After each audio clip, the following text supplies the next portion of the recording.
put it on the Supreme Court's radar?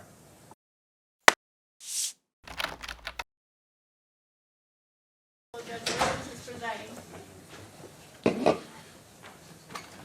may be seated.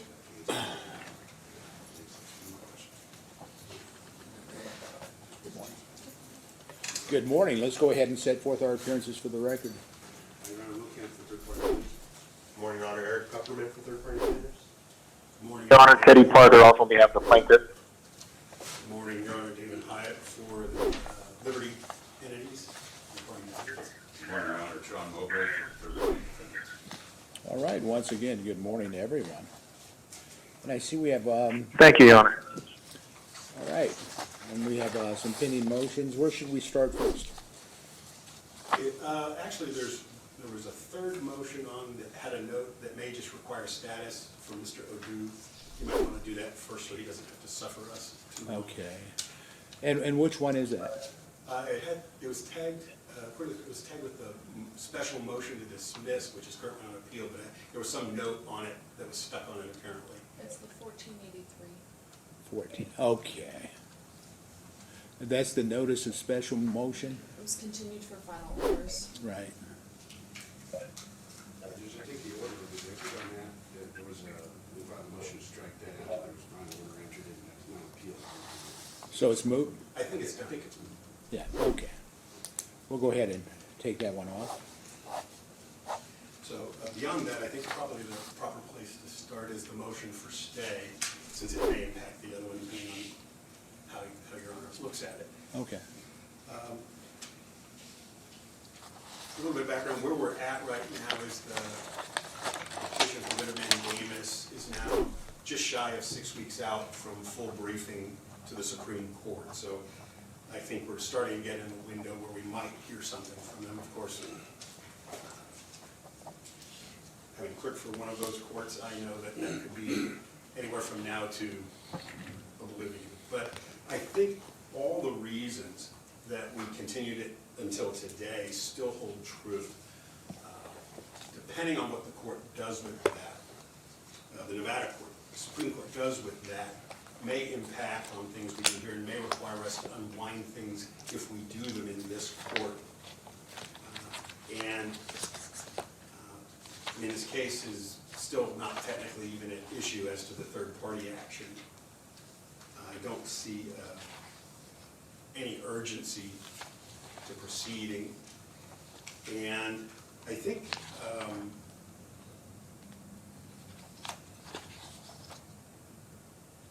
the Supreme Court has in some ways already expressed its interest in maintaining the status quo on the appeal from the special motion to strike, because they've essentially frozen everything there while we go through the Supreme Court mediation program. But isn't that's automatic, like with every case, right? As far as the Supreme Court mediation program? Right. There was a motion to dismiss, and they sua sponte denied it, saying, let's get through the program. But I think that makes sense, and particularly here, where we have the other motion, the motion to dismiss, which essentially raises similar issues that the Supreme Court's going to address in that appeal,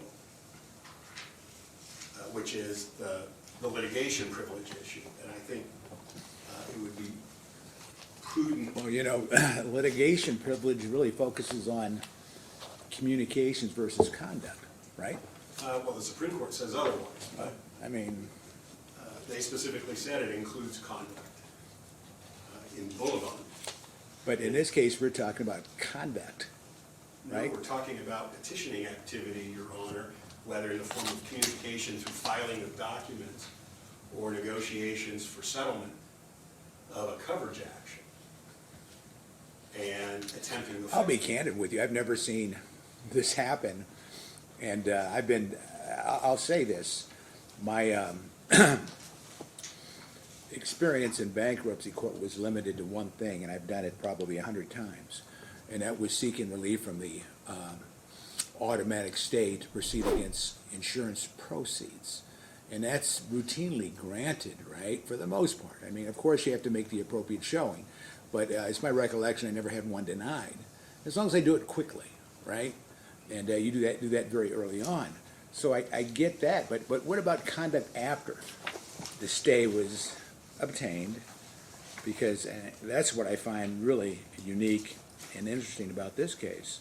Well, okay, let's talk about the conduct after the stay was obtained. The conduct by the Liberty entities was to seek to resolve issues of coverage relating to their insured, the Affinity Lifestyle Real Water entities. And so what they did is they filed an adversary coverage action seeking declaratory judgment that the policies, what the policies covered, what they did not, their position was. I mean, that happens routinely too, Of course.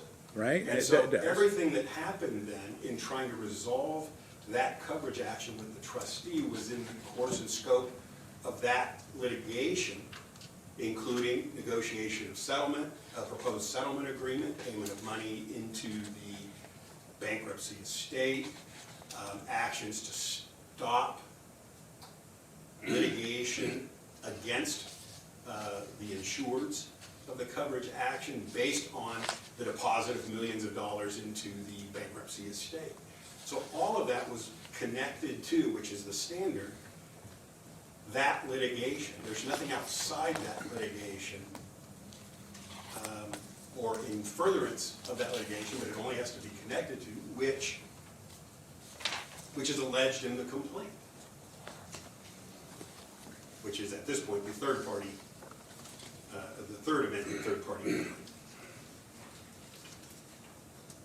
And so I just think it makes sense not to step on whatever the Supreme Court is going to rule on the petition. We're now in the rarefied air of the 6% that make it this far.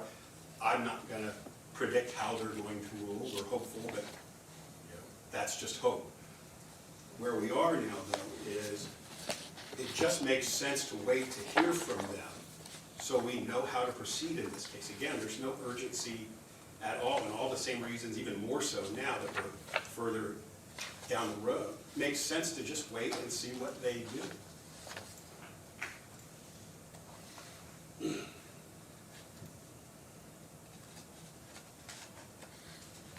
Go ahead, sir. So,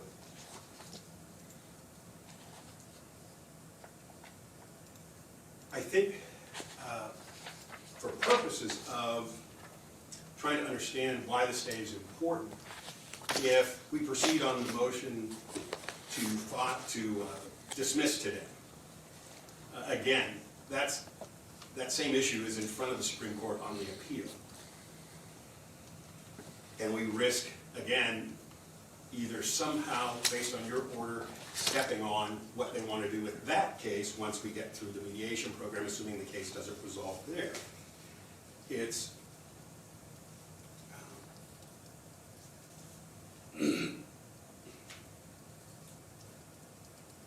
really just quite that simple. It just does not make sense to proceed now, just as we thought it did not make sense to proceed a month ago when we first agreed to stipulated to the stay, and everybody thought that was a good idea. There's just no reason to hurry this case. As I'm sure you're aware, all the Affinity Lifestyle judgments, a lot of them are on appeal. There's really nothing that urges this forward. And there's a lot that urges it to just remain still while the Nevada Supreme Court does its part of the process. And I'll reserve some time to speak after Mr. Hayek. All right. Your Honor, I'm just going to address the stay issue, even though we kind of bled into the other one a little bit. Can I have my first shot slide, Shane? All right. No, the next page.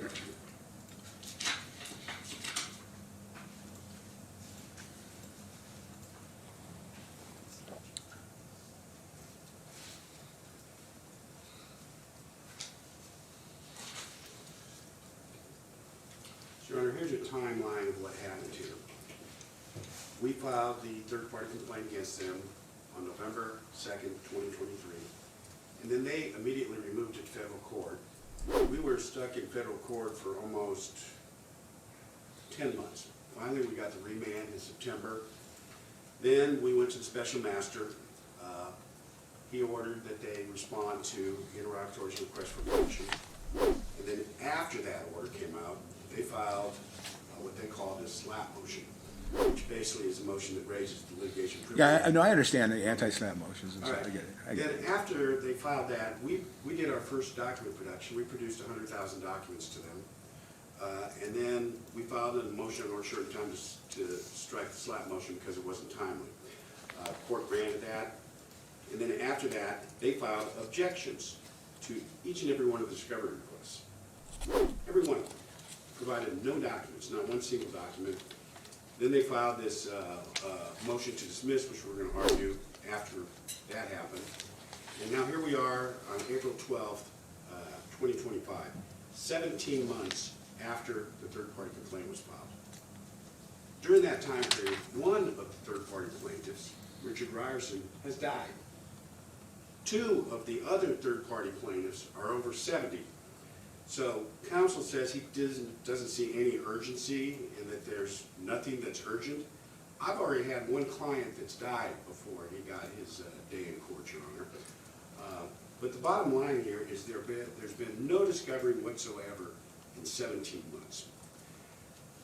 Now, their primary argument is that things have to be redone if their Supreme Court thing is successful. There's two reasons to reject that argument.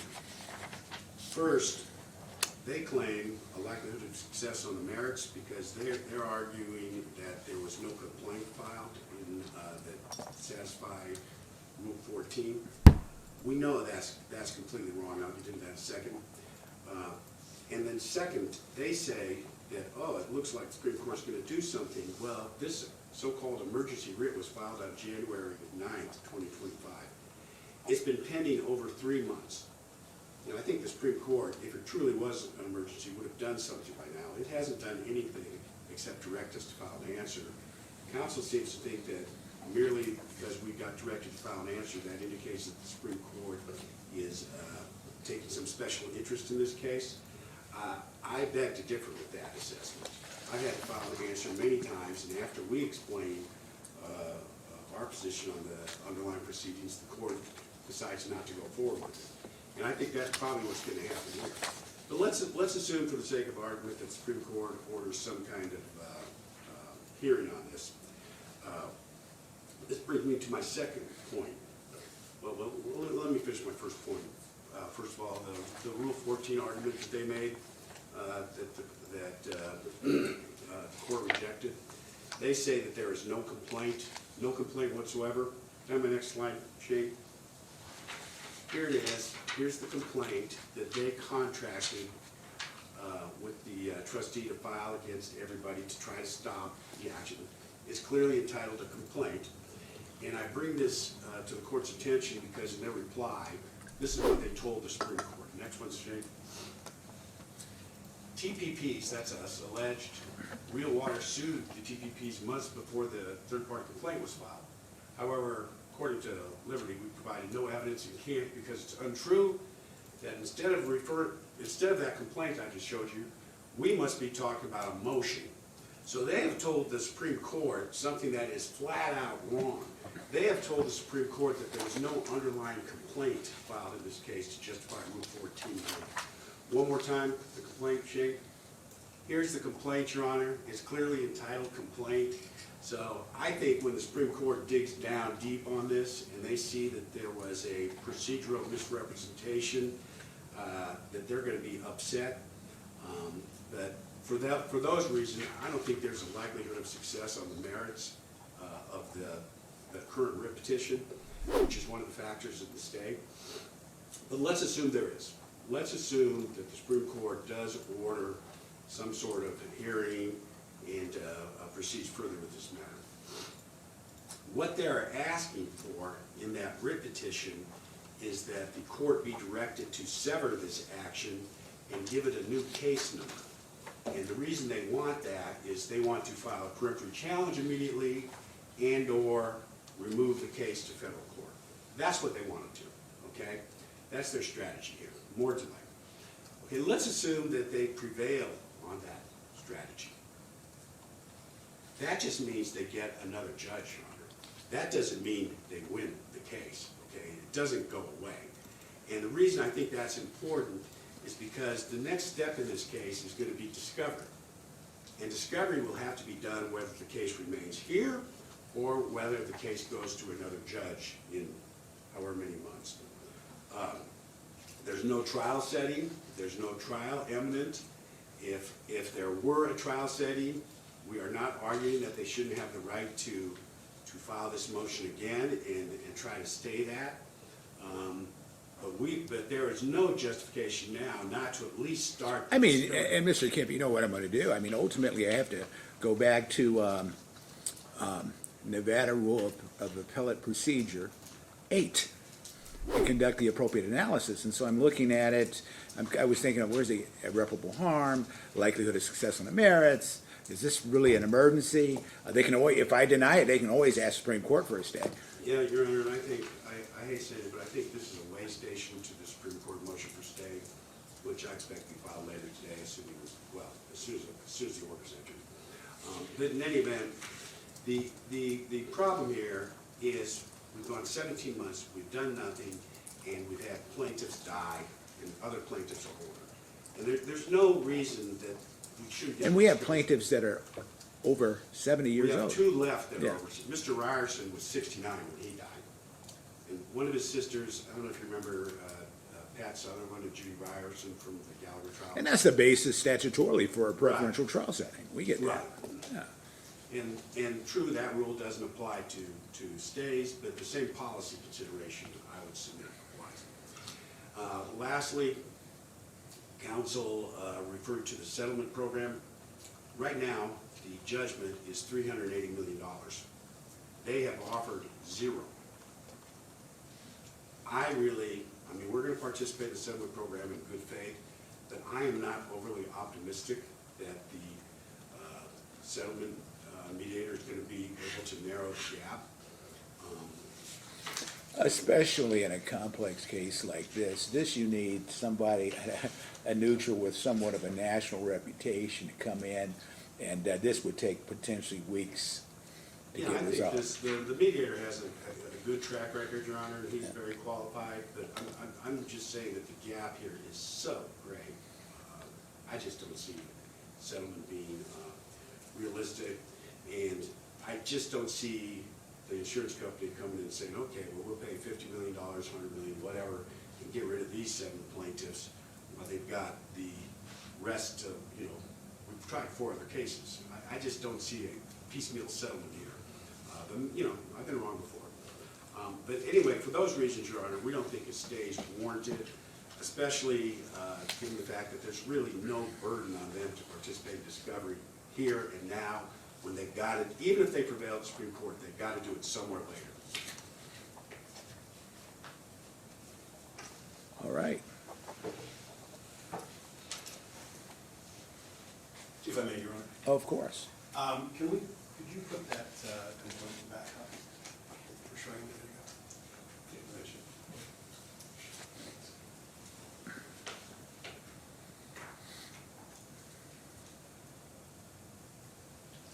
Your Honor, if you look at the complaint, you'll notice one important thing.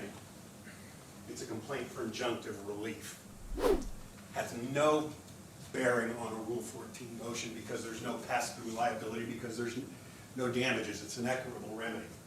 That's what we told the Supreme Court. So What would be the impact of that? the impact of that, and I Because, think I mean, we at did the this- end of the day, the attempt was to stop the state court matter from going to trial, right? Injunctive relief. But remember, we're here on the third-party complaint, which No, is I a understand business that. tort. It's not the products liability claim, it's not $380 million. This is a business, Right, I mean, I get it. I get it. So it's, Mr. Kemp loves to conflate the products action with the third-party action. The third-party action is about the litigation. It's not about the underlying claims. The hundreds of thousands of documents he says he produced were all about the products liability claims, the experts, the plaintiffs, stuff that has nothing to do with the business tort claims he's alleged against my clients in the third-party action. The reason it's important. Well, here's my question for you then. From a discovery perspective, are you saying that that information regarding the underlying tort action would not be admissible at trial? If this case went to trial? I would say 99.9% of it would not be, because it has nothing to do with the alleged conduct in the complaint. It's the underlying action, Your Honor.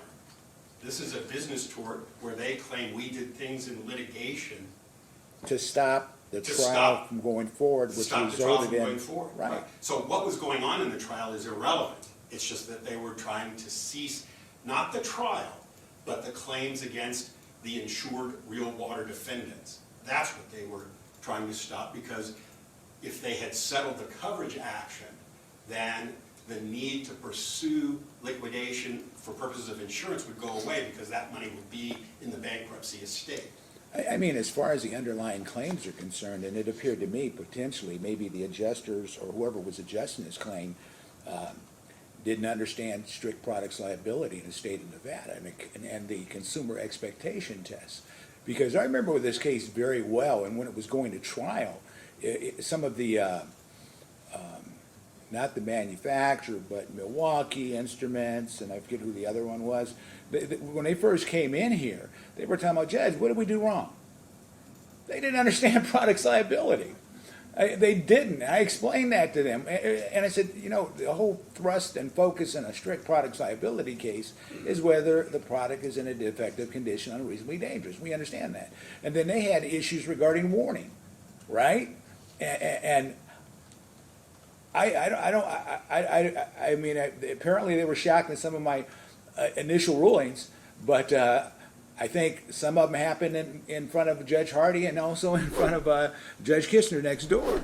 You know, same issue. And so I don't see where that's a surprise. At the end of the day, I want to know where's the irreparable harm and what's the likelihood of success on the merits? Because Sure. I'm kind of rule-based. I'll just tell you that. I'm either rule-based, statutory-based, or case law-based.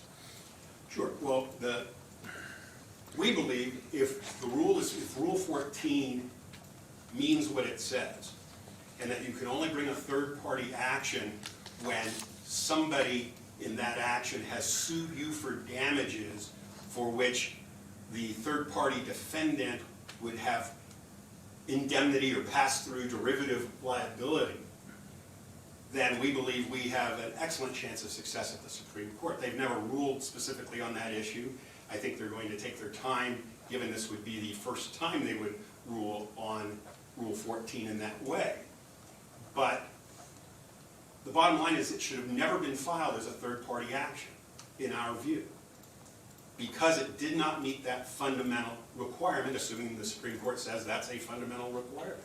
In fact, your order on the motion to sever specifically says this is a direct action, not a derivative action. Right in your order. That dooms the third-party complaint in our view. Now, what the Supreme Court decides, they'll decide and they'll tell us.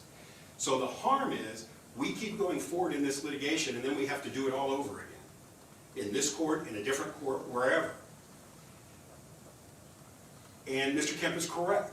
If this had been filed as a new action, like it was supposed to be, instead of as a third-party action, which it was not supposed to be, then there would have been diversity of citizenship. My client could have decided, hey, we want to remove on the diversity grounds, as opposed to federal question grounds and things like that.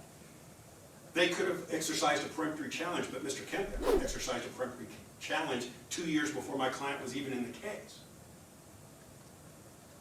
And that barred my client from filing a peremptory challenge, and we know Mr. Kemp believed that because he challenged, when we did file a motion, a peremptory challenge. He opposed it and objected. So there is actual real-world harm in proceeding. There's no harm. I have a question for you, and I thought about this case, and this case is very nuanced. I don't mind saying that. But, and you were talking about some indemnity issues, right? You talked about it. And what I find fascinating about this case is because at the end of the day, for example, if you're talking about equitable indemnity. And under Nevada law, that's based upon a nexus and or pre-existing relationship. Here we have potentially a nexus, right? And so I'm looking at it through that lens, and that's what Nevada law says. And we're talking about inequity. We're not talking about, I should say, we're not talking about contractual indemnity, but it's a fascinating issue because the nexus can be somewhat broad, right? It can be. And here we have potentially a nexus here as far as the entire case is concerned. And when I'm talking about the entire case, I'm talking about what happened in the trial itself. With this exception, and I think Your Honor would agree with me that courts decide cases and controversies, not prospective problems. Mr. Kemp holds no rights to sue Liberty directly. His clients aren't insured. No, I They're trying understand. to obtain those rights. I might have said, didn't I say that and make a distinction in my minute order? You did. I mean, I understand, and the reason why I did that, I just wanted to make sure the record's clear. I understand insurance bad faith. I do. I mean, I'm I certain get of that. I get that. And that's why I put that provision specifically in the order. And So then, when I- and then I don't have it in front of me, but it's my recollection too. Didn't I go to and cite Moore's Federal Practice and Procedure and or Wright and Miller, right? I believe you did, yes. Yeah, I'm just, because I did take a close look at this. I don't mind telling you that, I did. So from- But go ahead. So from our point of there view, you're not there yet. We're not in the place where they have any indemnity rights or any rights at all against the Liberty defendants arising out of the product action. They have a business tort claim based on Liberty's conduct in connected to litigation. That's the only claim that's in the third-party complaint at this point. Now, what's going to happen in the future? Who knows? But right now, that's the only controversy in this court, was negotiating with the trustee to resolve coverage litigation subject to the litigation. And the state of the Nevada case, right? That's a nexus. So I just, And if you disagree, that's okay. I don't mind that. of course, I of mean, course, and others will figure it out regardless of what we do today, potentially. But I think it just makes sense in the near term, and I'm not suggesting a 6-month stay or anything. What I'm suggesting, and perhaps the best approach to this, is set another 30-day conference. And we come back, has the Supreme Court ruled on the petition or done anything else that guides us? And we can make a decision then. I don't think a 30-day continuance on these two motions will cause any significant impact in this particular litigation that has only a nexus of connection in that the underlying litigation was sort of the swimming pool that this litigation talks about. On the other hand, if we proceed, time, money, expense, judicial resources are all expended, perhaps unnecessarily. And again, in our view, it seems clear what the Supreme Court ought to do, but again, I'm biased. So I think the best approach would be to just put these off for a brief period of time, see if the court's going to issue something quickly. And if not, then we can make a decision, well, now it looks like it might be a longer haul, which may tell us more about it, but it just avoids, the stay avoids more problems than it creates. and when you say creates, what do you mean by that? Mr. Kemp is arguing the mere passage of time harms his clients. I don't propose to talk about individual health issues relating with his clients. That's not my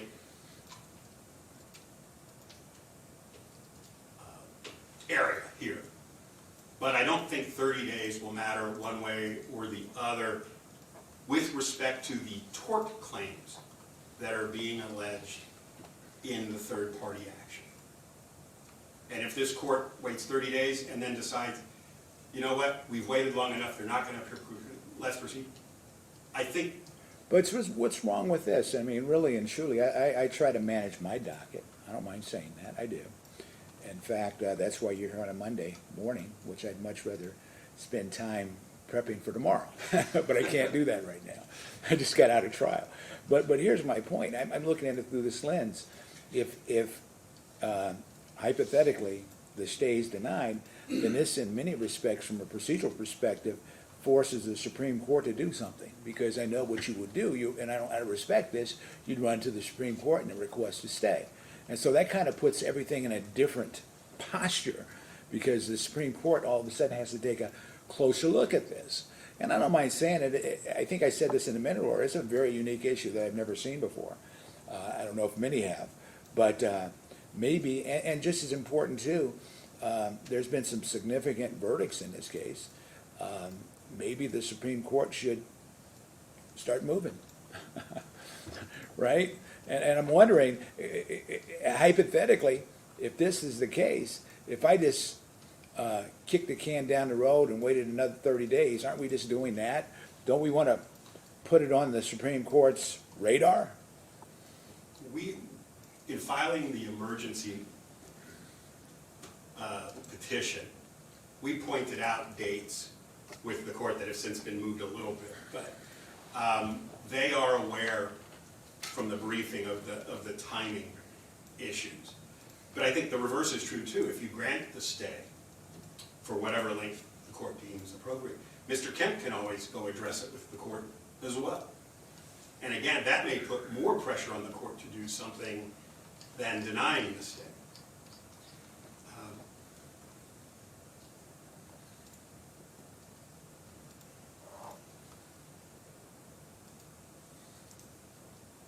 So I think, and we would not have filed, just so you know, Your Honor, we would not have filed the motion to dismiss when we did. And that's, at that time, there was just a minute order out on the anti-SLAPP motion, striking the anti-SLAPP motion, not your final order, which came later. But Mr. Kemp threatened to file a default, and my clients did not want to go through the process of undoing a default. And since they had already worked on the motion, I thought, okay, well, we'll just file this, and we told Mr. Kemp when we would be filing it, and we did. We would have rather waited as long as possible so that this problem that we're facing now, that's potentially having this court rule on something that is directly before the Supreme Court at this moment,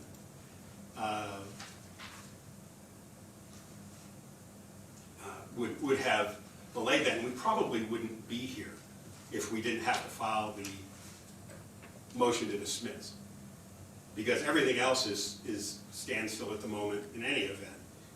And so I suppose the other alternative, Your Honor, if you're not inclined to grant the stay, is simply put off the motion to dismiss, because that's the only other pending thing in the third-party action that I'm aware of, at least between these parties, and put it off for 30 days and see what the Supreme Court does and see whether that affects it. That way, this court doesn't risk stepping on the province of the Nevada Supreme Court, who's going to ultimately rule on those issues. So that's an. I mean, I can, I mean, I understand that, fascinating, but I can't honeycut it, right? Potentially, no? I think the council done. Yeah, and my point is this, I think this case has been around for a long time, it's expended a lot of resources. Whatever decision I make regarding the stay will be based upon and sounded on a Rule 8 analysis. I just want to tell everybody that. I'm going to focus on irreparable harm and likelihood of success on the merits as required. I don't mind saying this too. I am very much, I mean, I get it, and the rule does not consider or say the court should handle it like a preferential trial setting. But when was the initial complaint filed in this case? In 2021. Yeah, 2021. So this case is approximately, these cases are 4 years into the system. We have had verdicts on all of them, but what is it, one or two? We've had, How many are remaining? we've had 5 verdicts and 6 cases set for trial in front of Judge Hardy in October. And so that's the last case, right? That's the last case we have. Okay, Hopefully. I understand. And it was truly unfortunate that the motion to sever, that the federal court sat on that for, I think it was 11 months, almost a year. And then the third-party complaint that we're here on today wasn't filed until the end of 2023. And then it sat until 2024 before the court ruled on the motion to remand, unfortunately. And that was See, a we're long not bit given, time. we're not given that liberty in state court. I understand that, Your Honor. We're not given that. Although I have one law clerk, how many law clerks do they have? 2 or 3, right? And they have all sorts of staff. And I have 3 to 4 interestingly, times the number of cases. The reason that, as I recall, and Mr. Kemp, correct, the reason the court said it was going to take a while is her clerk was away or out ill or something like that. She was gone for a while, and that was the reason it took so long. So apparently your analysis is exactly correct. But again, here, I think the split, the Solomonian approach would be to simply move the motion to dismiss down the road if you're inclined not to grant the stay, because I think that solves many of the problems that the stay is designed to prevent. All right. Anything And I'll else? leave it at that. Okay. What I'm going to do, as far as the motion for stay or injunction pending appeal, I'm going to deny it. And I don't see the irreparable harm and/or likelihood of success on the merits. From a general policy concern, I am concerned about the individuals that are plaintiffs in this case that are 70 years or older. And maybe it's because I'm approaching, as we get older, we become more sensitive to those issues, right? And just as important too, that there's no waiver here. You can approach the Supreme Court and you can ask them for a stay, and they can decide whether I was right or wrong. I have no problem in that. And I did concede that they could file the stay again if the trial is up. Yeah, I mean, you know, I think that should be part of the order too. yeah. So what do we do with the motion to dismiss? I'm ready to proceed, Your Honor. All right. Let's go ahead and deal with that, deal with the Rule 12 issues. So we know from the Nevada Supreme Court that petitioning activity, whether speech or conduct, in connection with judicial proceedings is absolutely privileged. And that's true whether the speech, the petitioning activity includes knowingly false statements, even if there's malicious intent behind those statements. They are still protected, with one very minute exception that doesn't apply here.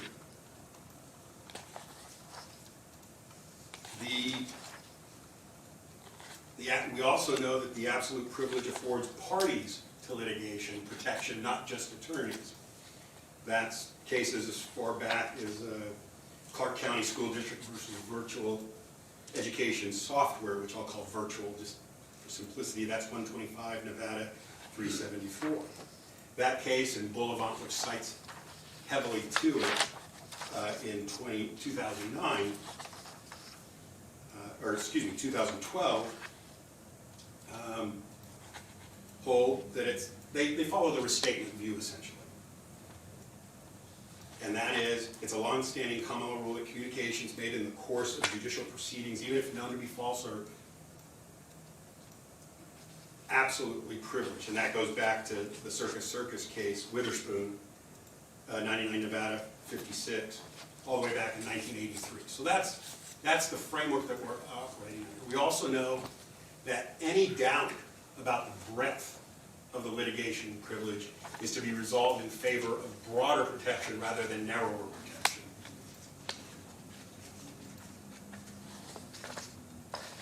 Here, everything alleged in the complaint arises out of petitioning activity. drafting documents, negotiating with the bankruptcy trustee over a coverage dispute between the Liberty defendants and their insureds, the Real Water bankrupt. The settlement agreement that was to resolve those disputes negotiated between the trustee and the Liberty defendants, the trustee on behalf of the bankruptcy estate, of course, was designed to fund a virtually empty bankruptcy estate. I think at the time it had something like $14,000 in it of assets, worth of assets. And would instead fund it with several $1,000,000. And not only do that, but it agreed to pay for the costs of hiring somebody to distribute equitably those assets to the bankruptcy claimants. And in order to do that, they came up with a structure whereby, as against the Real Water defendants, the Gallagher plaintiffs would be returned back into the bankruptcy. In other words, the stay would be put back into effect, and that no further litigation would proceed against the Real Water defendants. Not Milwaukee Instruments, that wasn't included, not against any other defendant that was in the case, just the Affinity Lifestyle and Real Water defendants. And that's right in the agreement that you have in the request for judicial notice that came with the motion.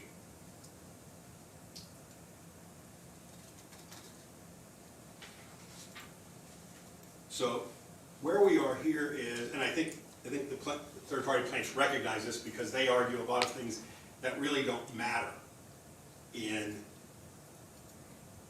trying to create some controversy about the application of litigation. For example, they say, oh, well, they used forms. Well, they said that in their motion, but it's not in their complaint anywhere. And of course, the motion to dismiss is based on the four corners of the complaint and those things that we judicially noted. They also argue that it's attorneys only. Well, the Supreme Court has said otherwise for a long time now. They also argued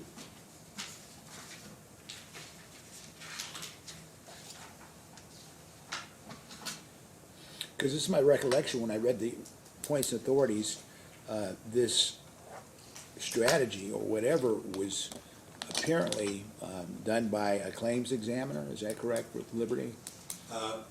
Bert Schumann, I believe is his name. I think it's her name's Britt. Sorry, Britt Schumann. Sorry. Sometimes I'm a left-handed lawyer. Sometimes I can't read my own writing. And so that's a party.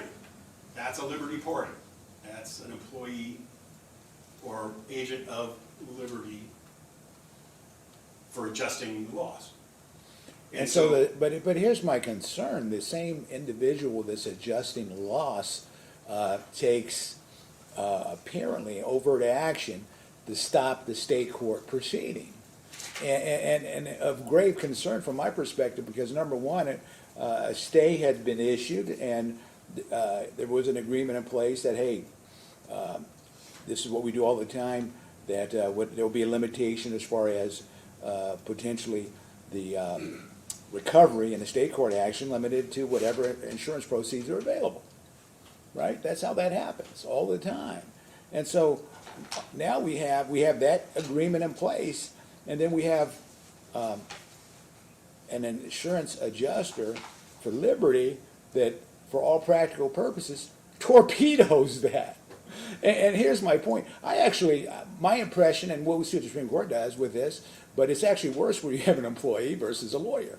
Sometimes lawyers go a little off kilter, but you have an employee from Liberty that was involved in adjusting the claim, and then they go the next step and say, hey, let's see if we can stop this case from going to trial, because Judge Williams potentially made some decisions early on that ultimately the Supreme Court will have to grapple with.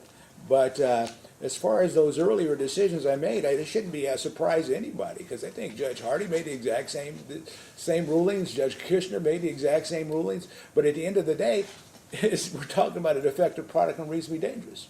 402A, consumer expectation test. There should be no surprise there that when you have a drinking water that has hydrazine in it or rocket fuel, right?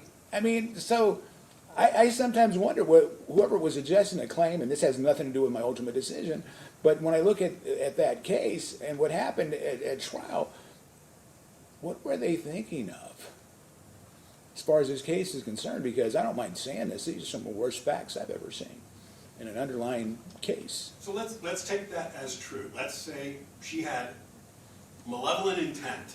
Her purpose was to muck up by engaging in this litigation conduct.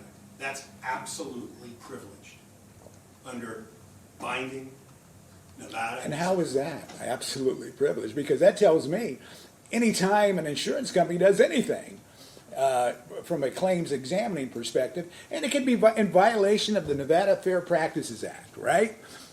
That's privilege, Judge. And that's what the Supreme Court says. Well, It they're going to doesn't have to matter. look at this again. That's kind of how I see it. They're going to have to look at It's this again. very clear in Boulevard. It doesn't matter if it's malicious, if it's false. For example, they raised the issue of the Gallagher settlement, Mr. Haley's, and that there was a line in one of the documents that said, or that they pursued the stay against the Gallagher plaintiffs and Mr. Haley, and that they made a false statement. It doesn't matter.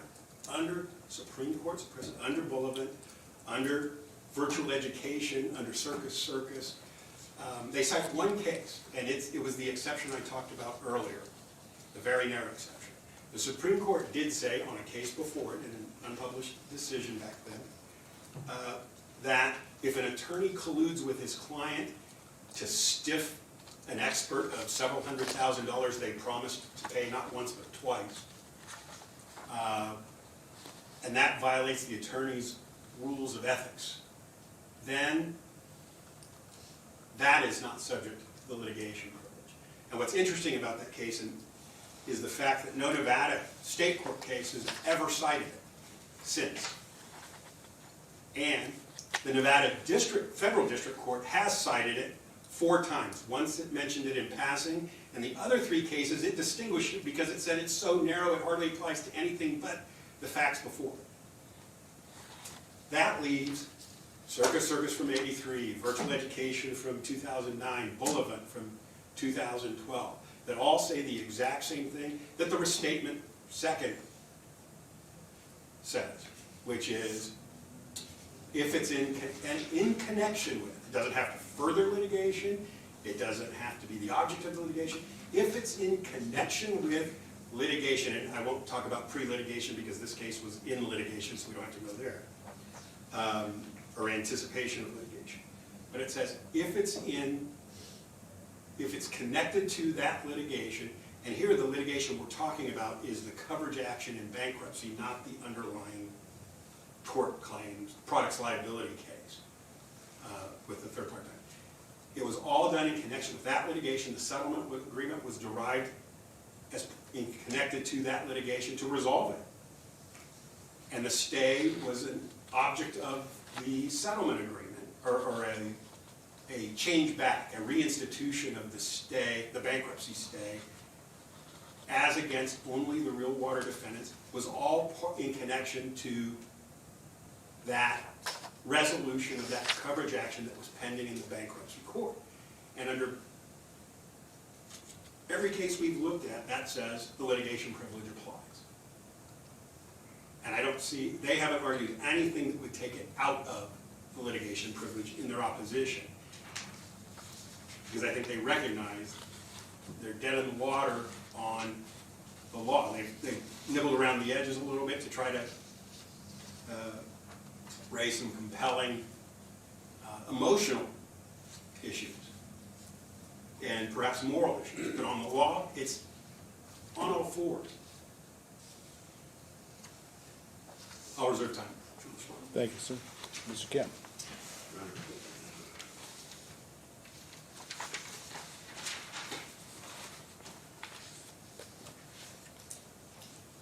this is a case about an insurance company that intentionally and knowingly interfered with the contract, contract that allowed suit against one of its insurers. More specifically, the 7 plaintiffs in the Gallagher case entered into a contract allowing suit against Real Water. They gave up all their claims against the Real Water assets. In turn, the bargain was that they would be allowed to collect the insurance proceeds. Liberty tried to stop this suit. They didn't try to stop the suit right after the contract was entered. They waited 20 months after the contract was entered, and that was right after the pretrial proceedings had started in the Gallagher case, right after we were, I think it was on the 3rd day of motions practice. They went to the party that we had contracted with, and they offered them a deal to repudiate the existing contract and enter into a new contract with Liberty. And the motive was purely financial. Counsel avoids like the plague saying that the whole offer was $4 million, out of which $400,000 was to go to the attorneys for the bankruptcy trustee and some sort of claims administrator. But all the victims, including the Gallaghers and all the 93 other people, would get the grand total of $3.6 million. That was the deal they were trying to effectuate. And you put that in perspective, they're trying, as we sit here right now, they're trying to interplead $22 million for Liberty companies, and National Union is trying to interplead another $7 million in federal court. So now they're admitting that they have $29 million. So what they were trying to do is they were trying to manipulate the bankruptcy proceeding to come up with some sort of bargain basement settlement. But most importantly, they were trying to obviate the entire state court claim. They wanted all the state court claims to be stopped in their tracks. And that was the primary object of the contract that had been entered into 20 months earlier. So for 20 months, we proved up the case. We took 100 depositions. We got ready for trial. We came here, and like I already said, we were on the 2nd or 3rd day of pretrial motions. And then they decided to pull the rug out from under us. And what were they trying to do? They were trying to buy immunity, not total immunity, immunity to the tune of $4 million. They were trying to buy immunity by interfering with a pre-existing contract. Now, contract rights are sacred rights. And I say that because they are so important. They are protected by the Nevada Constitution. Specifically, Article 1, Section 15 of the Nevada Constitution states, quote, "No bill of attainder, ex post facto law impairing the obligation of contract shall ever be passed," unquote. Okay? Now that constitutional provision protects from governmental interference. Tort law protects against interference by private actors. And that is the tort of intentional interference of contract. Now that tort has been recognized for over 400 years. The earliest case is the English case of Garrett versus Taylor, King's Bench, 1620. So for 400 years in English jurisprudence and American jurisprudence, this tort has been recognized. Now, can I have my first slide, Shane? Your Honor used the term torpedo, okay? I used the term blow up. So this is what happened here. We had an agreement, and then 20 months later, the Liberty Adjuster, and again, it's a woman, it's not a man, but we stole this from one of their ads, Your Honor. The Liberty Adjuster comes in, and he blows up the agreement. That's what they tried to do. And we contend that that is intentional interference of contract. There's 5 elements for intentional interference of contract. Our leading case is JJ Industries versus Bennett. That would be Diana Bennett, the widow of former owner of Circus Circus. Anyway, the 5 elements, can I have them, Mr. Chairman? Valid and existing contract. Defendant knew about the contract. Intentional acts intended to disrupt the contract. Actual disruption of the contract and resulting damage. We've alleged all 5 of these factors in the third-party complaint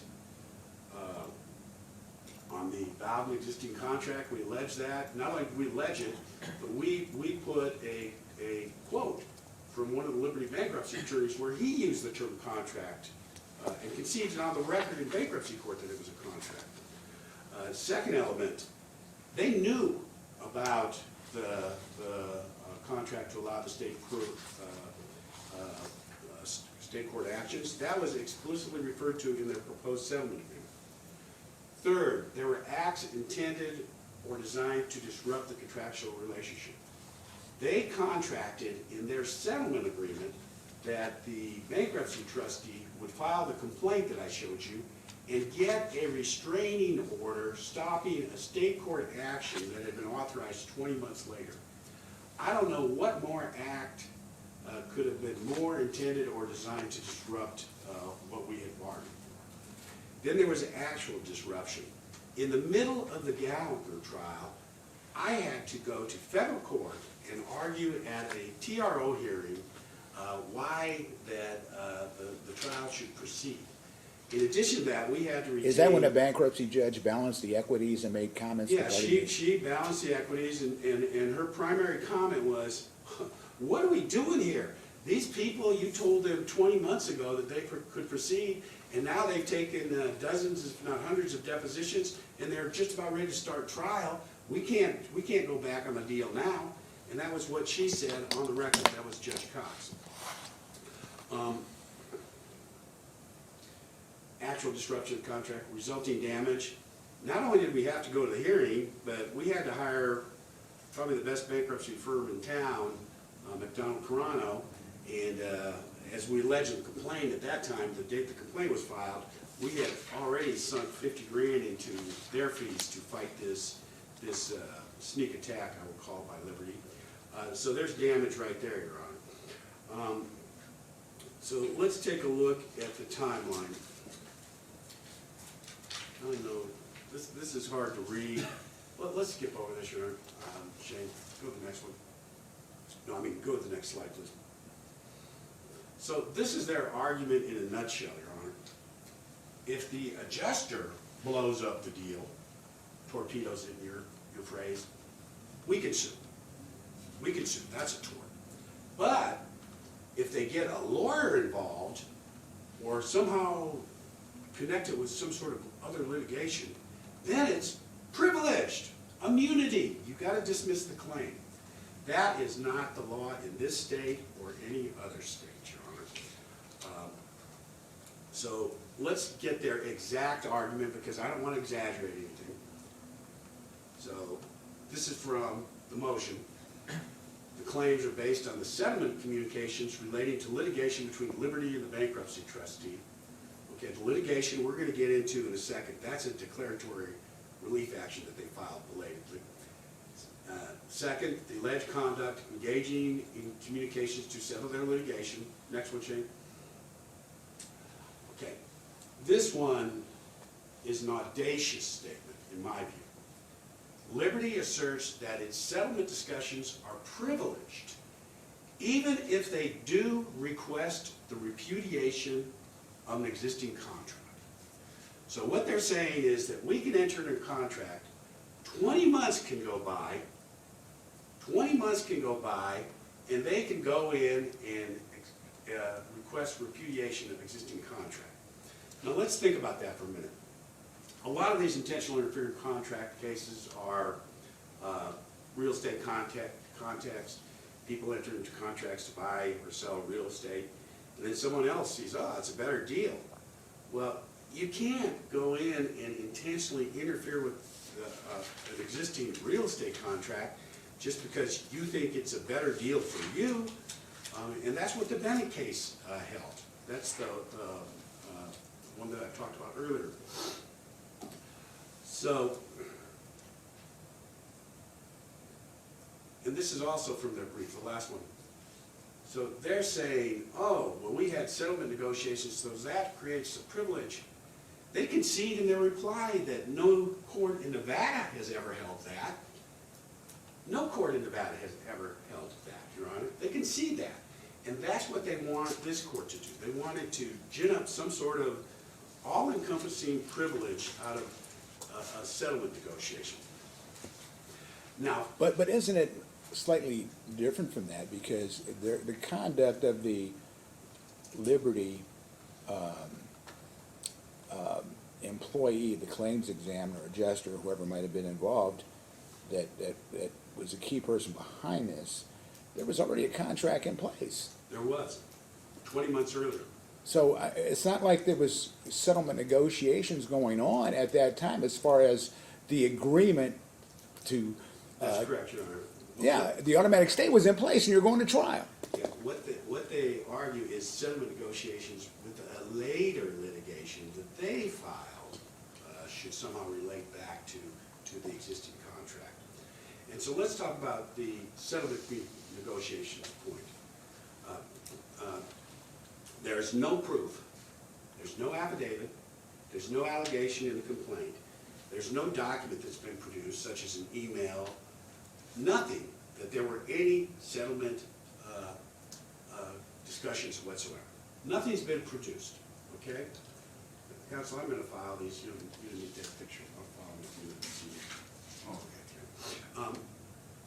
it. So based upon this alleged settlement communication, which is amorphous and undocumented, they argue that there should be an immediate dismissal of this claim. So, as I said before, this is an audacious argument. If you get an attorney involved, you've got immunity for something that otherwise was an intentional infringement of contract, a tort. If you can somehow characterize it as settlement negotiation, you get immunity, okay? So, we think there's 5 fatal flaws to their argument. Shane?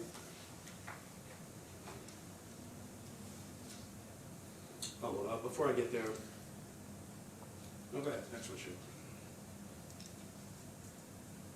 No, this is good, I'm sorry. So, first of all, there were no communications uttered or published in the course of judicial proceedings. And that's important because when we look at the cases, that's where this litigation privilege came from. A communication uttered or published in the course of judicial proceedings. And if you look at the cases, and I go through real quick in a second, most of them are defamation cases. They're suing a lawyer for saying someone's a bad guy, okay? At least 4 of them are defamation cases. So that is the conduct, or excuse me, that's the activity that the litigation privilege is designed to protect. In this case, the settlement communications involve what I call a sham declaratory relief action. It's filed 18 and a half months after the contract was entered, which allowed us to pursue state court action. Now, they sued only the Real Water Bankruptcy Trust. They didn't sue the real parties in interest in this declaratory relief action. And the reason they sued just the bankruptcy trustee is the bankruptcy trustee had no financial interest whatsoever into the amounts of the insurance coverage. And the reason he had no interest is he had already executed stipulations that the people pursuing Real Water in state court would give up their right to any assets in the bankruptcy, and they would limit themselves to the insurance coverage. So it didn't matter to the trustee whether the insurance coverage was $1 million, $10 million, $100 million, doesn't matter. Didn't matter to him. He had no financial interest. So they sued him, and that's why I call it a sham. And the evidence that it was a sham is the trustee didn't even file an answer. He didn't even file an answer to this declaratory relief action. We saw, because we get notice of everything that happens in the bankruptcy, we saw that this was filed, and we filed a motion to intervene, we being the Gallagher plaintiffs. So we filed a motion to intervene. The bankruptcy court granted, because we were the only ones that have a financial interest in this. And so what happened when the bankruptcy court granted our motion to intervene? They dropped it. They immediately dismissed the action. This was just a sham that they were using to try to gin up some sort of litigation privilege. That's the first point. Second point, Jake. or excuse me, third point. Okay, so they say that this settlement agreement was created by a lawyer in their pleadings, or at least they strongly imply it. We allege that it was a form contract, and I'm going to show the allegation in a second here, because counsel has characterized it one way, and I think if we follow drawing inferences in our favor, it should be characterized another way. But in any event, there was no indication whatsoever that there was a lawyer involved. This was a form contract that they took from some other case that they did this little trick in, probably some other bankruptcy case. We've explored this in discovery. We asked, these settlement agreements, you can see the date it was created, what it was copied from, who's the last one that worked on it. We've asked for all that stuff in discovery. They have refused to give us anything because they don't want us to be able to prove where this came from. But in any event, so all we have at this point is the allegations of the complaint, which I'm going to get to. So we allege it's a form contract, and litigation privilege is supposed to protect attorney communications in court, not conspiracy by non-attorneys to disrupt pre-existing contracts or to stop scheduled trials. Fourth point. This is the case that counsel hates. I think you can tell something was coming when he said no one's ever cited it, it's an unpublished decision. This was Justice Cherry's decision, and in this case, he applied a gravamen of the conduct test. And what that means is you can't just say, oh, look, some attorney touched this, so there's a privilege, or oh, there's some communication that I can call settlement, so there's a privilege. He said you've got to look at the whole thing, see what's going on. Look at the gravamen of the conduct. And I'm going to go to one of the holdings of that case in a second. So that's the fourth reason we think Liberty's argument's flawed. Next, no Nevada case has ever held that an actor, in this case Liberty Adjuster, can interfere with a pre-existing contract if they drag some attorney in to touch it, or if they call it settlement negotiations. And they concede the second point. They concede that the settlement negotiations has never been decided here in Nevada. So let's take a look at our allegations. This is a 12B6 motion, so the allegations in the third-party complaint are deemed to be true.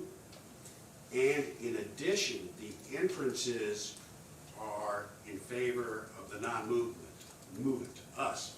The inferences are not in favor of Liberty. Okay, so as I've said before, most of the Nevada litigation privilege cases involve defamation. Fink versus Oceans, defamation case against Dick Oceans, he was the trust lawyer. Jacobs versus Adelson, defamation case. Greenberg-Troy, which is the Bullivan case he's referring to, this is the underlying case. That's a malpractice action arising out of alleged defamation. Williams versus Laser, another defamation case involving statement to the Nevada Real Estate Division. All of these are defamation cases where there's a communication by usually an attorney, sometimes one of the parties testifies something in trial, and he's the alleged person that committed defamation. And that's what the litigation privilege was designed to protect. Okay. In this case, like I said, there's no judicial proceeding where alleged communication was made. No allegation any attorney is involved. We haven't heard the word of one single attorney that Liberty had involved with this, and I'm not surprised. I would think a member of the bar, no matter where he's from, probably wouldn't bless this type of activity. But in any event, we don't know the name of any attorney. Counsel hasn't said the name of any attorney. No allegations that any of the communications were made in judicial proceedings. In fact, I think they concede that. They say it's all settlement communications. And this purported privilege comes years after the underlying contract was entered into. The debt relief action that they say created this privilege was filed 18 and a half months after the contract. Okay, now let's get to the form contract point. We alleged that a Liberty adjuster prepared this proposed settlement agreement. We named Liberty adjuster by name in the third-party complaint. We even allege that she is not an attorney. She's got some kind of degree from Tulane in environmental something or other. So that's what's in the complaint. With regards to the form contract, can I have my next one, Shane? This is the allegation of the complaint. We believe that the settlement agreement and release are substance and form similar to documents that they used on prior occasions to prey upon other tort victims. This is a large company, Your Honor. They're involved in many cases where their insured goes into bankruptcy. We have reason to believe, and we've alleged, that what they did is they took a settlement agreement from another case, copied it in this case, and used it. And like I said before, inferences are drawn in our favor, not in their favor. So given this allegation, this has to be deemed a form contract at this point. And like I've said before, if they want to dispute that, all they have to do is respond to the discovery and say, oh, this was drawn on, made out of whole cloth just for this case. This I think it's a 36-page agreement. This was drawn up by Britt Schumann, a non-attorney. She was the one that came up with all these extensive definitions of bad faith. Just did it herself, Your Honor. I just don't think that's where we're going to go in this case, but if it is, it is.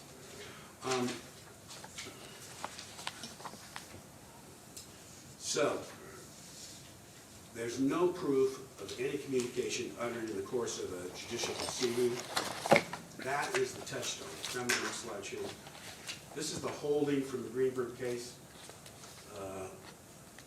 This is in our opposition, Your Honor. So the court has recognized the, quote, long-standing common law rule that communications uttered or published in the course of judicial proceedings are absolutely privileged, rendering those who make the communications immune from liability. And then the policy. The policy behind the privilege as it applies to attorneys participating in judicial proceedings is to grant them the utmost freedom. Right? So neither that common law rule nor that policy is implicated in this case because we do not have either a judicial proceeding or an attorney involved. Okay, now let's turn to the second argument. That's the first argument why we think Liberty's motion should be denied. The second argument is that this was a sham declaratory relief action. So it's filed 18 and a half months. Shane, can I have my slide? So they waited 18 and a half months after the contract was entered into, and then they filed this debt relief action when the Gallagher case was coming up for trial. They filed this after most of the Gallagher plaintiffs had served offers of judgment which were rejected. They didn't even name the plaintiffs. We're the only persons that had any interest in the amount of the coverage. They just named the trustee. Next one. Like I said before, they had no financial interest in this, and that's why they didn't file an answer. And then they dismissed it as soon as we came along, Your Honor. So boiled to its essence, what they're saying here is you can file a pretextual debt relief action, and then you can have your adjuster engage in some sort of settlement communication regarding that action. And that gives you complete and total immunity for intentionally interfering with the contract that was existing months before. That is just not the law in Nevada, Your Honor. And the best case is Judge Cherry's case, the Dickerson case. The gravamen of the contract here was to interfere with the contract. Okay. It wasn't an incidental protected communication either by an attorney or by a client. So what happened in this Dickerson case, the counsel recited pretty good, an attorney and his client conspired to defraud an expert of his fee, and they defended their conduct by saying, oh, there's a litigation privilege because, you know, we were talking to each other, the attorney and the client, we were talking to each other about this fraud. So this is identical to this case, Your Honor. that in Dickerson, the argument was made, quote, he was immune from suit because the conversations with his clients involving the settlement funds were privileged. Okay, in this case, we don't have any showing that there was a lawyer involved, so they're going even farther. They want conversations with the other party to the contract to be privileged by a non-attorney. And so the Dickerson court, like Judge Sherry does, cut through this pretty quick. This is the holding from the Dickerson court. Some jurisdictions have drawn a distinction between communicative acts and the actions resulting from those communications, providing that the litigation privilege does not apply to bar liability where the gravamen of the complaint was not a communication but a course of conduct. Here, the gravamen of the complaint is the intentional reference to contract. It is not a communication. It's fascinating because we talk about the gravamen of conduct, but in my notes, and I was going through it, I was actually looking at it, and I noticed in the case, Justice Cherry kind of mirrors my thoughts. And what I mean by that is this is actually slightly different in this respect because not only do we have conduct, but we have affirmative actions being taken to, quote, stop the state court proceeding from going on. And so Justice Cherry talks about, here it says, some jurisdictions have drawn a distinction between communicative acts and the actions. That's Right. important. Yeah, what happened here, if you Yeah. take a 10,000 feet view of it,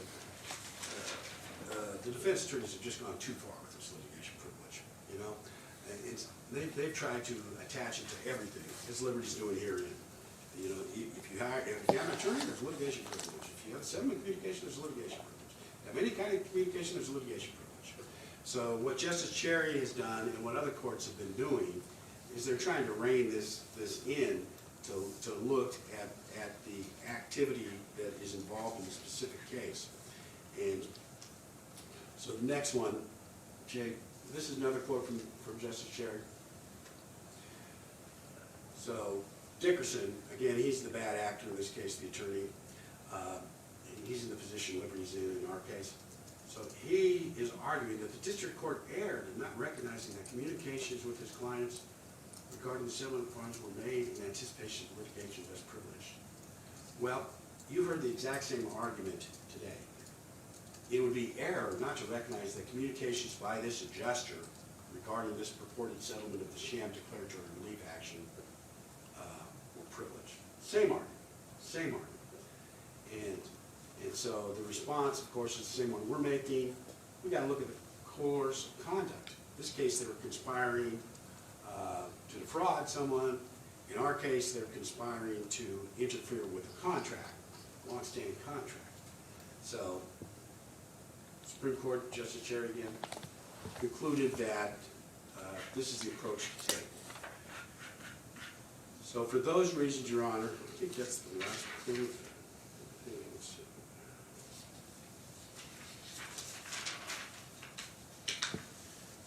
Yeah, I think that's the last one.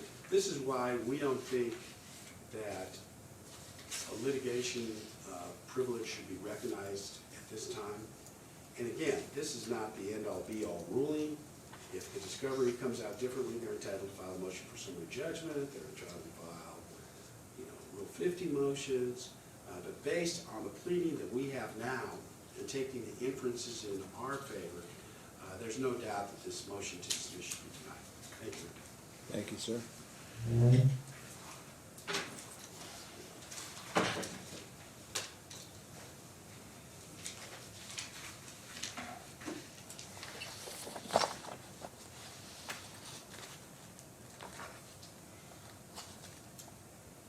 I'll start with the last point Mr. Kemp made, because I think it's important.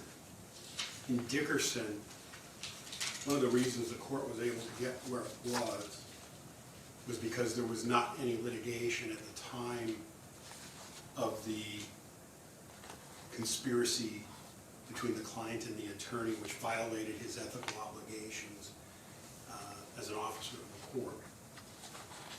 In this case, there was ongoing litigation. That was the adversary action in bankruptcy between the Liberty third-party defendants and the trustee on behalf of the Real Water bankruptcy estate. So there was ongoing litigation. Everything that Mr. Kemp referenced over the past 20 minutes or so was all within litigation. The negotiations to settle the litigation were in the litigation.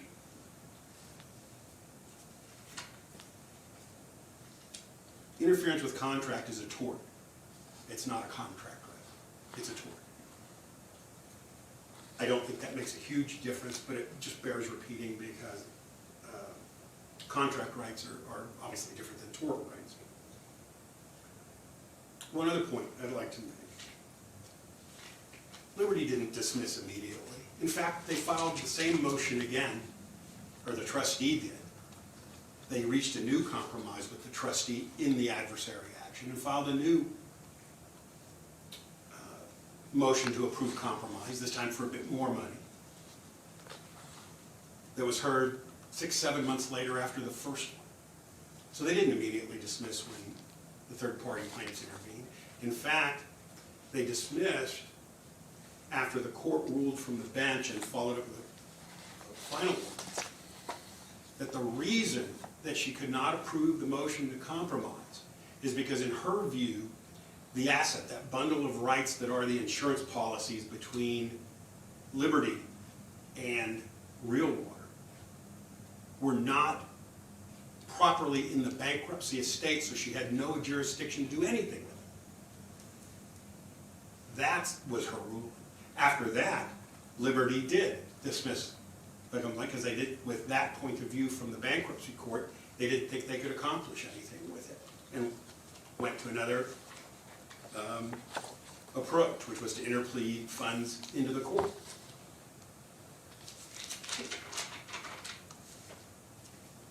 Again, the gravamen of the conduct in Dickerson was colluding with the client, not in litigation, but just meeting in the office and talking about how to deprive an expert of his fees that they acknowledged were due. That's a stark contrast here. Here the negotiations were precisely in litigation. And it doesn't matter whether the attorney was involved or not, because as the Supreme Court has told us time and time again since 1983, the litigation privilege applies to parties and even communications between parties and third parties. That's the Fink case on its own. We also know it's not just defamation. Boulevard was a Liz Pendens action. And the filing of multiple Liz Pendens to prevent the plaintiff there, the ultimate plaintiff there, from getting control of property. Again, and they specifically describe that as the business tort, as a business tort, not defamation. Mr. Kemp also mentioned here, or suggested here, there was no communication in litigation, in judicial proceedings. It doesn't have to be before a court, as we're talking now. It has to be connected to the litigation. That's the nexus the Supreme Court in this state applies. If it is connected to existing litigation, the litigation privilege applies, whether it's an attorney, whether it's settlement negotiations, whether it's party communications. As long as it's connected to pending litigation, there's a reason they call it the absolute litigation privilege, because to do otherwise would chill petitioning activity. And what Liberty was doing here was trying to resolve coverage disputes about the coverage afforded to the But how would that be resolving coverage disputes when you're trying to stop the state court action from going to trial? Because remember, the whole point of I don't the get it. settlement- I don't get it. I'm happy to explain. Ultimately, it's their decision whether to go to trial or not, and they can stop going to trial by potentially resolving a case in settlement. Here's why, Your Honor, and I'll explain it to you. The idea of the settlement was to put the agreed sums back into the bankruptcy estate so it would have funding, not for just Mr. Kemp's clients, but all creditors of the estate, and there were many. But as far as creditors of the estates, the only creditors of the estate that would be potentially entitled to insurance proceeds would be tort victims, right? And those, that. Right, am I 100%. right? I mean, we're not talking about just taking a ball of money and throwing it back in and we found somewhere. We're talking about insurance policies where Liberty had a duty to indemnify and defend their insured. And so what they did here was they attempted to stop the underlying tort case in state court from going to trial, right? And they had an agreement in place by contract where they had stipulated to say, you know what, you can go ahead and litigate that, but whatever limitation there's going to be, it's going to be on insurance proceeds available. That's it. And so we're talking about, and I think I always like Justice Cherry anyway. I don't mind saying this, but he said to grab him in of the conduct, but right in front of that he had action.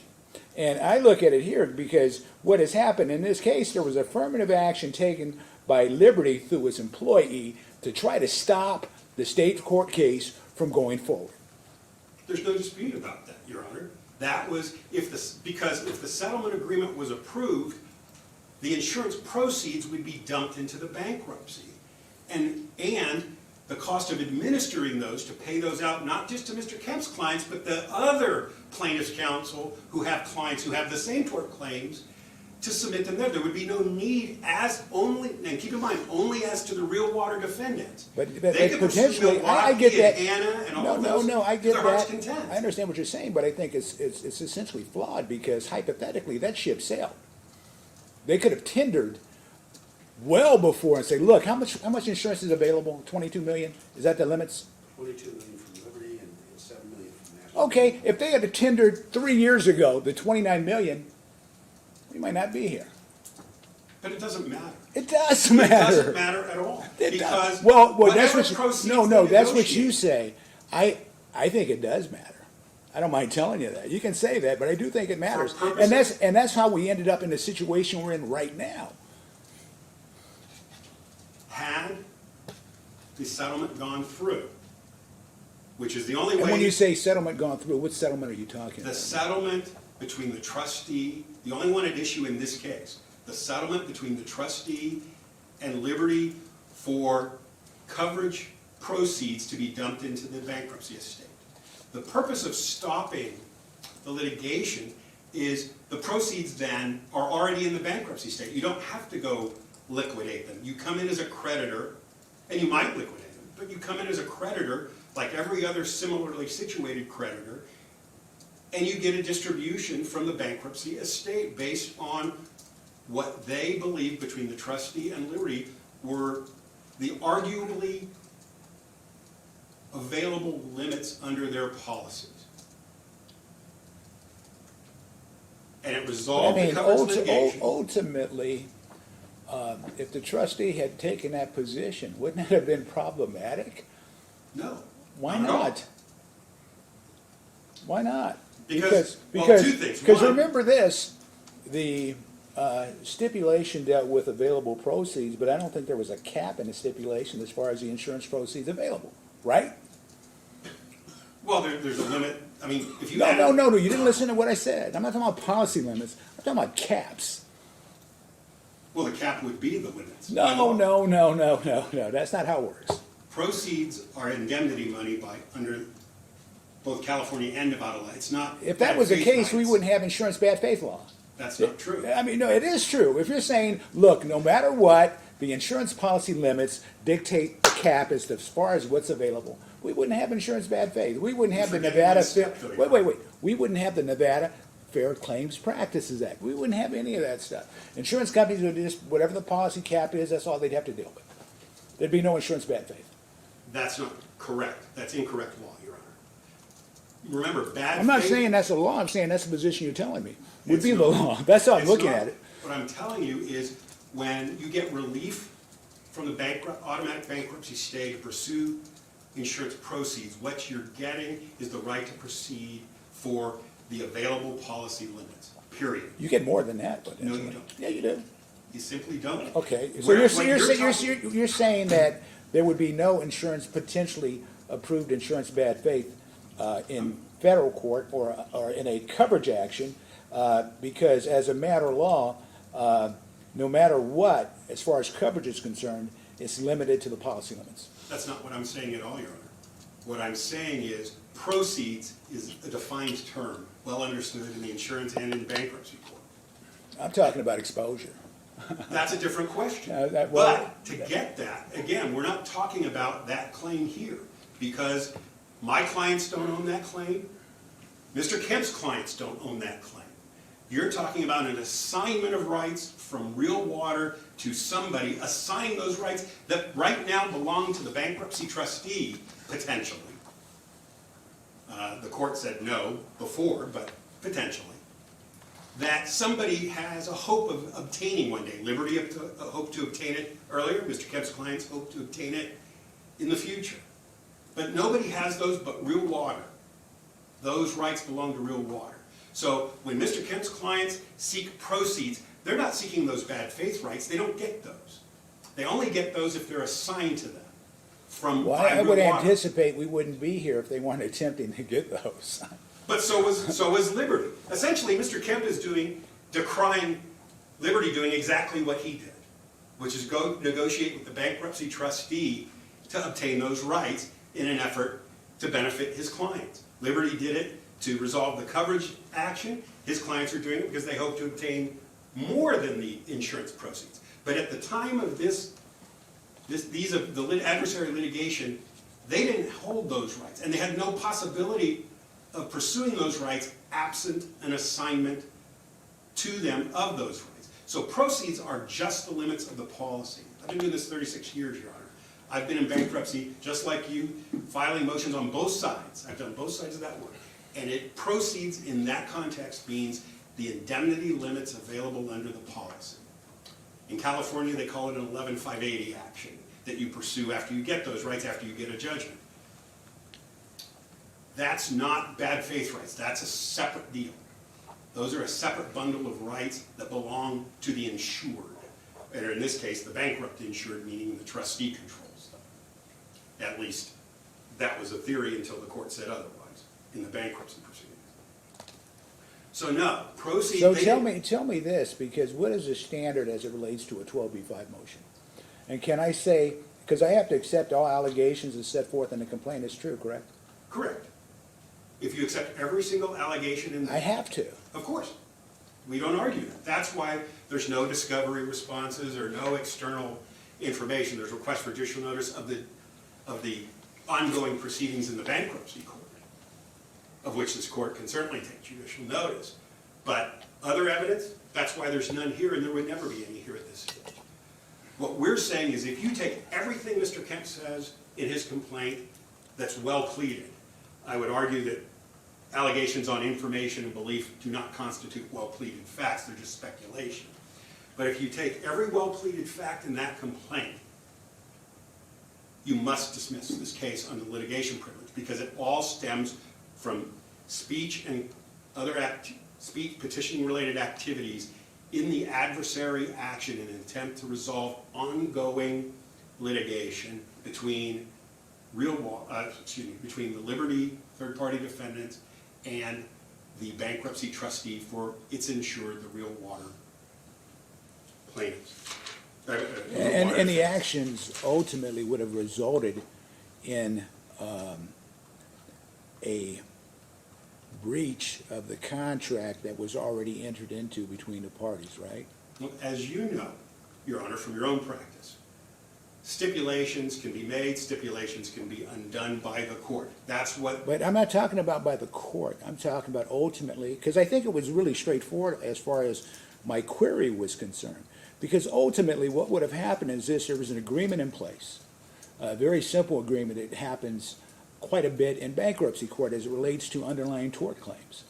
And the thrust and focus is essentially this: look, you know what, as far as our claim is concerned, we agree and we want to go ahead and facilitate and bring the underlying state case to conclusion, but we'll be limited to the insurance proceeds that would be available to cover this loss. That happens every day.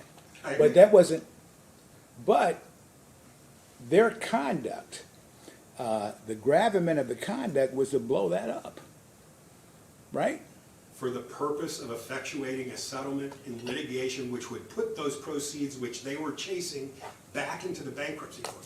So if, as you know, and you probably experienced this when you were doing the relief from the automatic stay when you were practicing, bankruptcy courts undo those all the time. I've never seen it done that way. I've seen it Yeah, done with in both asbestosis and silicosis. But I mean, I've never seen it done. Maybe in those type, maybe there's a unique wrinkle to it, but I've never seen it done. I mean, every time I filed that type of motion, it was for the most part routinely granted. And when I understood that there'd be an issue regarding coverage, but at the end of the day, I wanted to perfect whatever rights my client had through a potential jury verdict and or settlement. But you have to understand the purpose of returning the Gallagher plaintiffs back into the bankruptcy. It's because that pool of money that we're talking about, the proceeds, would no longer be out in the wild if the settlement agreement went through.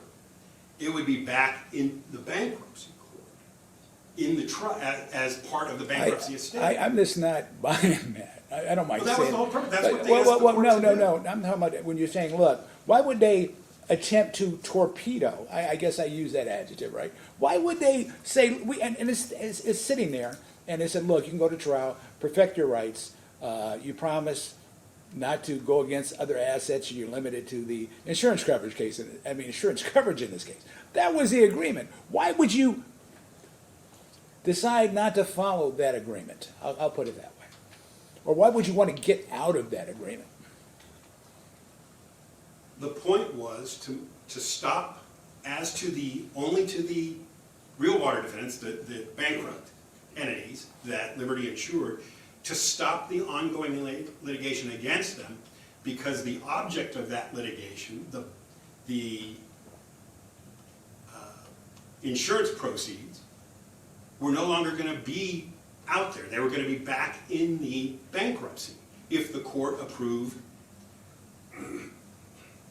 what was requested in the bankruptcy. So it takes the money out of chasing it in the wild rest of the world and puts those proceeds back into the bankruptcy. So, And then we file a motion to stay, or the object is to file a stay motion in state court, so the Gallagher plaintiffs couldn't perfect their judgment in this case. well, because their claim would be back in bankruptcy, not in state district court tort litigation, just like every other claimant in bankruptcy. That Well, was the most of point. these tort claims I see, they come back to state. And again, you can argue, I'm not most of- arguing, I'm just, I really I didn't see say it that, problematic Excuse me. when I focus on the gravamen of the conduct, as Justice Cherry pointed out. And before he said gravamen, or used that term of art, he talked about action. And I thought about it before even looking at the provision. I looked at it as affirmative action being taken Of course. by an employee of the insurance company. As they are privileged to do in litigation. They were trying to get an achievement. We can stop it. I'm denying the motion. I Thank you, Your Honor, for I your actually time. think the conduct is not, I think the conduct was somewhat surprising. I'll keep it that way. I really will. I'll keep it that way. They wanted to stop the state court litigation from going forward. That's what happened here. I don't think this was a scenario where we're going to do the plaintiffs a favor by marshaling on all the insurance for them, and so they can make their timely claims. That ship had sailed. Anyway, motion is dismissed, the motion to dismiss is denied. I think it's important to point out, I'm relying upon the gravamen of the conduct language used by Justice Cherry, just as important too. And instead of taking action, they took affirmative action, was taken by Liberty through their employees to stop the state court trial from going forward. And I think that's problematic. Prepare the order, circulate it. If you can't agree on contents, submit competing orders. Everyone enjoy your day. Your Honor, one thing before we go off the bench. I would ask, last time we went through this, it took quite some time to get a circulated order. Could we get that per rules in the 8th District in this case? Judge, we're happy. What is it, 14 days? It was Thanksgiving, and we were a couple days late. I thought, anyway, whatever, we'll get in. Just so we can submit it to you in a timely fashion. We'll get it in. I'm quite sure they will. All right. Everyone enjoy your day.